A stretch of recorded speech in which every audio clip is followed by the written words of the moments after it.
Welcome to Weencast, Ween Off the Cuff, Riverdale, Season 7, Episode 3, Sex Education, or, as it will forever be known from here on out, the episode where Archie gets a boner and has to run out of the room.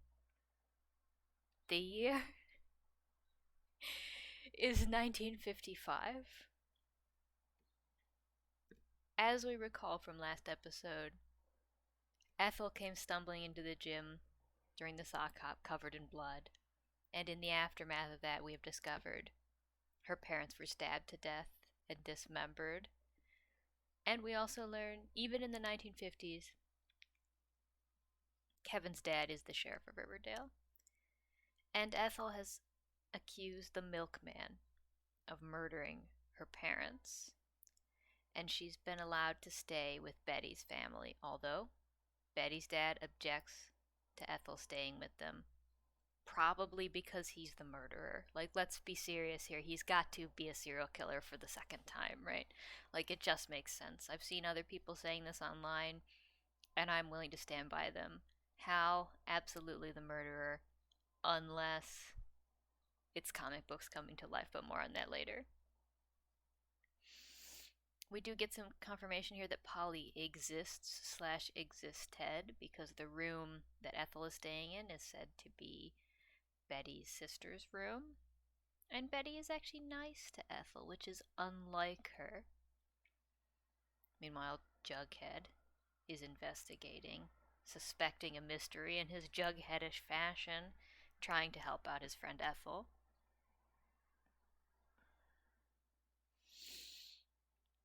And of course, Cheryl. This cold open also involves Cheryl. For Cheryl is discovered by her horrible mother to be painting hot pin-up girls and aggressively eating guava or whatever that fruit is that's full of the black seeds and looks like puss. That one. And so Penelope, you know, uh, torments Cheryl about her sexuality and assigns No Eyebrows Julian to force Cheryl to get a boyfriend to stop her from this creeping homosexuality. Veronica is trying to reconcile with Archie still after the dance, but he's just not into her anymore. It's over, ladies. Or is it? It's never over, it's Riverdale. And our obligatory old men who are horrible villains, Principal Featherhead and Dr. Werthers, are plotting their evil plans for the week and realize that this week was supposed to be the week that the juniors of Riverdale, because once again our characters are juniors in high school, were supposed to learn sex ed. And they nut over it a little bit, and Dr. Werthers is like, don't worry, I'll give them the lecture myself. And Principal Featherhead, that king of compulsory heterosexuality, says, yes, I love it. Business as usual. Horrible. No Eyebrows Julian confronts Archie in the locker room, as one does, and hits on him for Cheryl, I guess, is the best way to describe it. He hits on Archie in the locker room, but in a way to where he's doing it in the name of his sister. Yep, yes, that happens, and he promises Archie Cheryl's totally gonna bang him, and Archie falls for it because he's not smart, and of course he doesn't know that Tony is once again hitting on Cheryl, telling her that Tony's going to do a performance at the Beatnik White Worm that is absolutely going to razz Cheryl's berries. But Cheryl freaks out about this and embarrasses Tony in front of a hot, kind of butch member of the Serpents called Lizzo, who's like very cool and has purple lipstick and is like, why don't you just date me, Tony? And Tony's like, no, I'm into Cheryl for some ungodly reason. Kevin, still gay and not sure what to do about it, is hiding from Betty, understandably, because she's terrifying. and he hides in the music room. And it turns out that's where Hot Clay is. And Hot Clay's like, "Oh, hey, Kevin. I'm also performing at the Dark Room, the Beatnik White Worm. You should come hear me play." And Kevin is like, "Oh, gee, but I was supposed to take Betty to the movies." I'm sorry, I'm yawning so much. I literally didn't sleep at all last night. Probably because of the prospect of the Riverdale sex orgy episode. Anyway, but then Kevin's like, "Oh, I guess Clay, I was gonna go on a date with Betty tonight, but I could take her to the dark room to see you perform." And Clay's like, "Yeah, okay, sure, Kevin, bring your girlfriend to see me perform. I was hitting on you." It just happens. And as you can see the plot clearly coalescing here, Archie goes to find Cheryl. In a stroke of evidence for gay Archie, he's kind of weirded out by her hot, soapy, hot girl pinup that she's painting. Although, to be fair, that probably would just be weird. Just would be weird to run into your classmate painting softcore for school assignment, but I think it still counts as gay Archie. Uh, and he asks Cheryl out, um, and she's like, "Oh, this is a good excuse to go see Hot Tony at the dark room." So she's like, "All right, but you gotta take me to the Beatnik performance." And Archie agrees to it. Obviously, he doesn't know what the dark room is. He doesn't know what beatniks are. He barely knows anything. He has the intellectual capacity of the average garden beat. Veronica, no eyebrows Julian, asks her out. And at first she rejects him, but then she's like, "Oh, wait, it's a good excuse to go to the dark room." So now you see what the plot of the episode is. Everybody is going on a date to the dark room all together in kind of a pseudo pre orgy. Except for Jughead, who's still admirably concerned with the safety of his friend Ethel. And he and she are both worried that she's going to be accused of the murder because of her propensity for drawing gory horror comics and art. So Jug agrees to sneak into the crime scene, Ethel's house, and retrieve all of the incriminating comic books and comic book art that Ethel has drawn. But just at the same time, Betty is sent to go collect some more clothes for Ethel, since Ethel is staying with the Coopers, and Jughead has to grab what he can and dive out the window. And while Betty is creeping in Ethel's house, she discovers in one of Ethel's dresser drawers a book called something stupid like Albert Kingsley's Guide to Human Sexuality. This is obviously a faux Kinsey book, and Betty's like, "Ho ho ho ho ho ho ho ho," titillated. Meanwhile, Jughead is perusing the things that he rescued from Ethel's house and realizes that this milkman murder is just like a super gory comic that came out a little while ago that was all about an evil milkman murdering people, which is exactly what Ethel says happened to her parents. Comic book come to life? Or Betty's dad? Only Roberto Aguirre Sacasa decides. So they're at the dark room. Everybody except Jughead and Ethel. And Clay is up on stage delivering an edgy tone spoken word poem about America. It's a bad place that's mean and racist. And obviously this is hot news in the 1950s. And so Kevin is turned on by it, but he doesn't really get it. And Betty doesn't get it. Archie doesn't get it. Veronica doesn't really get it. Our heroes are stupid. And they are not in touch with social issues, which is going to make it so hard to bend towards justice. Their divinely ordained task. Be a Tabitha the Angel. Jesus Christ. Jesus Christ. Anyway, after Clay's socially aware, hard-hitting poem, which, as Archie says, it didn't even rhyme, Tony comes out, and she does kind of like a sexy beatnik spoken word dance routine and a poem that's obviously like about lesbian sex and about summoning the goddess Aphrodite, and she's kind of rubbing up on herself. And obviously Cheryl goes pussy nuclear. Cheryl goes absolutely pussy nuclear. She almost nuts right there in the room. And Archie's kind of into it too, because that's Archie for you. But obviously, as Cheryl recognizes, engages in self recognition about her sexuality, she has to flee from the scene. She gets Archie to take her home. She kisses Archie furiously in order to become heterosexual, and then when he leaves, she weeps, understandably. Understandably. And she's not the only one struggling with her sexuality. Because meanwhile, Betty is reading the Faux Kinsey sex book, and she's also going pussy nuclear. And she starts having erotic visions, but the erotic visions are like town wide.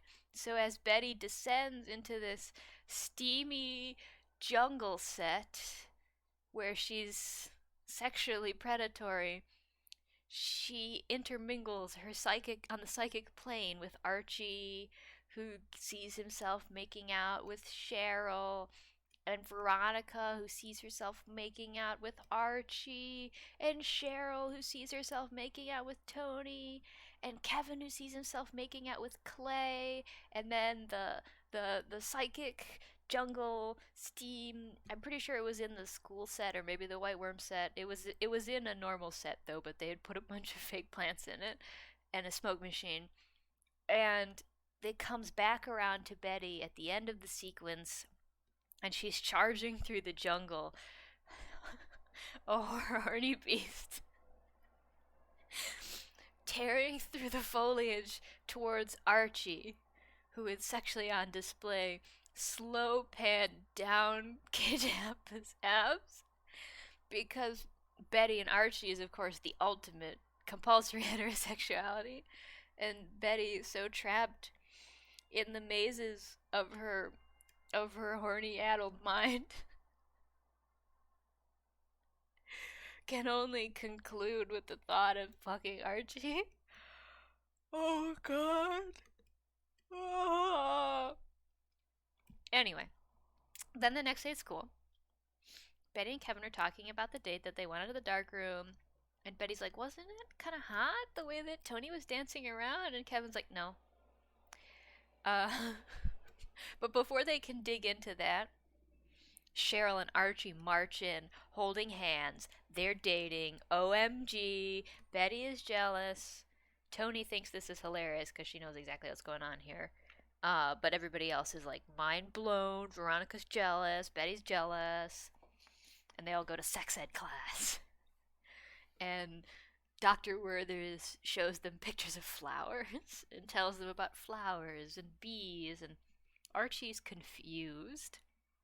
But Betty's like, oh, you guys, I know all about sex now. But even Veronica thinks that's very cringe, and she declares that it's time for them to have a makeout party at her house, and she has no parents because they are on a TV show called Oh Mija back in Hollywood. Anyway, the makeout party. Jughead's not into it, surprise, surprise. Um, but you know who is into it? Archie. And he and Veronica make portentous eye contact, and then we intercut with a big flower and a bee flying into it, and Jughead narrating, and in that moment, Veronica became a Georgia O'Keeffe orchid, and Archie a happy little bumblebee. I shit you not. They made Cole Sprouse say this, like legit. Like he literally had to say Veronica became a Georgia O'Keeffe orchid, and Archie became a happy little bumblebee. Anyway, obviously Betty's excited about this, the prospect of like a teeny bopper pseudo orgy. And Veronica explains to her in the bathroom about what kind of actions are required in order to extract sexual satisfaction from hapless men.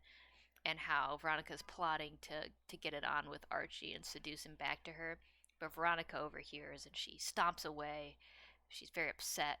Tony makes another move on her, but Cheryl is not receptive because she's going through a lot of things right now.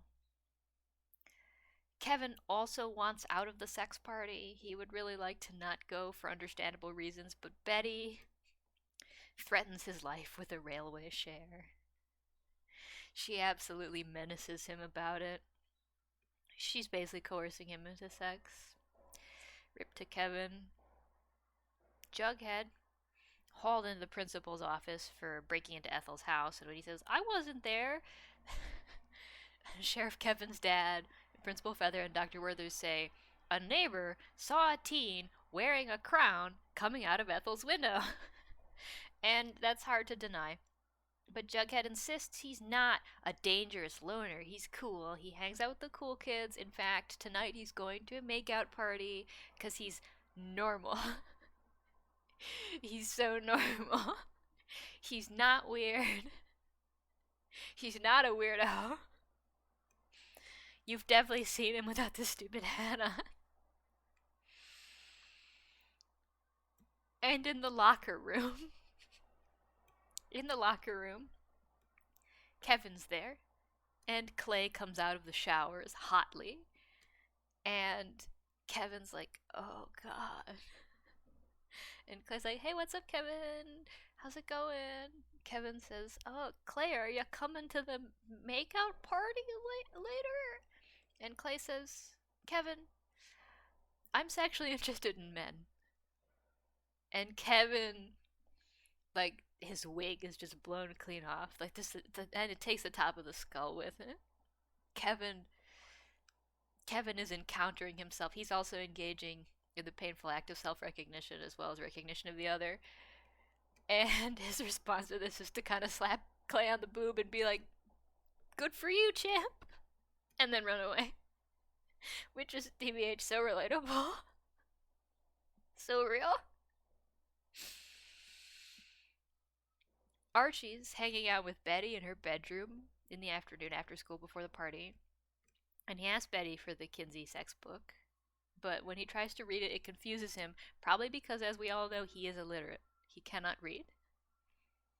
Luckily, Betty is willing to help him with some role-playing exercises, and they sit next to each other on the bed, and they pretend, well, you pretend I'm Cheryl, and you pretend to be you, Archie, and you say, "Oh, would you like to get more comfortable?" And then we'll cozy up next to each other, and then I'll put my hand on your thigh, and then when she puts her hand on Archie's thigh, he gets a huge boner, and he runs away. He literally has to run away because his erection is so huge. So it's great precedent for the makeout party, where we now cut to Veronica's makeout party. The same damn Pembroke living room set we've had since season 1. So many of our heroes have gotten jiggy in this set. Now it's all coming to an end. But not with a whimper but a bang.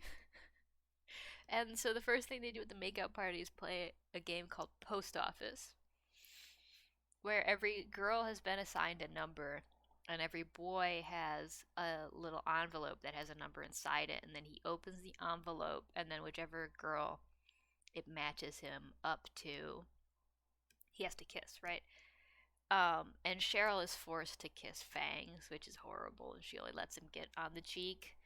And Kevin is forced to kiss Midge, which is also so embarrassing. For Kevin, Jughead is forced to kiss Betty, and they I think they were trying to go for a little Bughead tease here, but it was not really clear. Like, it was hard to tell if in fact Jughead was even just like maybe having a sexual awakening, like, at all. Like, perhaps, like, literally in this scene he was discovering that he could kiss a person and it not be horrible, but it wasn't really, like, it didn't go anywhere in this episode. So I'm really excited to see if that was just to fuck with people. or if that was for a reason. Veronica, of course, rigged the game so she could kiss Archie, and she makes out with him and covers him in lipstick, and somehow that doesn't give him a huge embarrassing boner. And then Tony is forced to kiss No Eyebrows Julian, but she gives it her best shot in order to make Cheryl jealous, which is troubling, kind of gross. Have you ever been jealous yet turned on by seeing the person you have a crush on make out with your twin sibling? Now you could. And so once they've all completed this weird ritual kissing game, um, they have to pair off for private heterosexual Congress time. Julian tries to make a move on Veronica, but she's so annoyed with this fact he doesn't have any damn eyebrows that she chooses Jughead. And Jughead, once everyone's gone, assures Veronica he doesn't want to kiss her or date her or really be near her. But then Veronica suggests they talk a bit about monster movies, hang out, have a good time, and, they actually enjoy each other's company. And I'm happy for them. Meanwhile, in one of the bedrooms of the Pembroke, Kevin is about to be consumed by the world eating maw of Betty. She is trying to suck the life out of him, and he is not responding for some reason. And poor Betty, understandably, is very hurt by his lack of enthusiasm for their sexual congress, and she has to come up with another plan. In yet another room of the Pembroke, Cheryl and Archie are doing some modest making out, but she's not letting him go too far until he idiotically reveals that Julian, fixed them up and gave him the idea to try and date Cheryl. And Cheryl gets scared of what this means about her mother's plans for her and concerned about her sexuality, and the gross fact that her brother was involved in this. And so she presses on with Archie, and they get very hot and heavy. Betty, back home, writing in her diary, frustrated with Kevin's sexual weakness, and she's increasingly sexually obsessed with Archie. She's seething in several ways. And Julian, at breakfast, reports to his mother that he has successfully fixed Cheryl up with a man. But then Cheryl bursts in to show off that she's been so successful with Archie that she has a hickey and she's sexually active, which is too much heterosexuality for her family. So Cheryl still manages to triumph over her evil mother, sort of, in a roundabout and troubling way. Betty, at school, then forces the Kinsey book upon Kevin to extract some kind of interest in sexuality from him. Of course, not knowing that he has a huge crush on Clay. I'm hoping next episode, or maybe the one after that, Kevin will read the chapter on homosexuality. He will figure some things out. We can end this agonizing portion where he has to be Betty's boyfriend because it's too much violence. Also at school in the hallways, Ronnie and Tony, pals, they meet up, they talk about the party, and Ronnie admits, Jughead's not that bad. She didn't, make out with Jughead, obviously, but, it was pretty fun to talk to. I think is a big, big win for Jughead. First time anyone said, Jughead, he's not that bad. Jughead, of course, himself is distracted because he's busy helping Ethel. It's her first day back at school after the murder of her parents. How long has it been? 2 days? Jesus Christ. But before they can even make it to class, they're summoned to Featherhead's office, and they discover Jughead's train car where he lives alone with his dog was raided by the cops, and they found the incriminating comic books and drawings. And so now both Ethel and Jughead are suspects in Ethel's parents' murder. Cue noir jazz trumpet version of the Riverdale theme. I shit you not. So that was how it went down. This week's episode of Riverdale, the episode of Riverdale where Archie gets a huge boner. I think we're continuing along a very strong, compelling track here.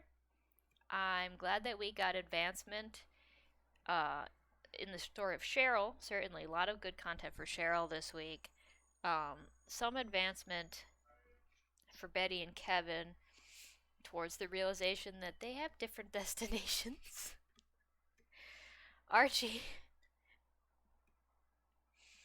he's so stupid. He's so dumb.